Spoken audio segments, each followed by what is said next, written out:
মেহেরপুরের গাংনী উপজেলার দুটি সীমান্ত দিয়ে ৬০ নারী পুরুষকে বর্ডার গার্ড বাংলাদেশ বিজিবির কাছে হস্তান্তর করেছে ভারতীয় সীমান্তরক্ষী বাহিনী বিএসএফ।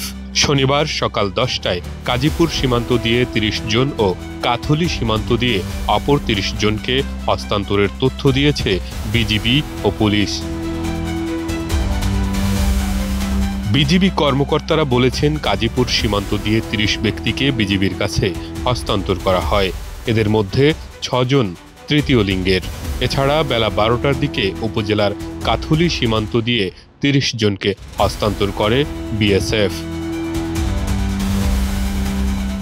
বিজিবি কর্মকর্তারা আরও জানান, বিএসএফ যাদের হস্তান্তর করেছে তাদের বাড়ি বাংলাদেশের বিভিন্ন স্থানে।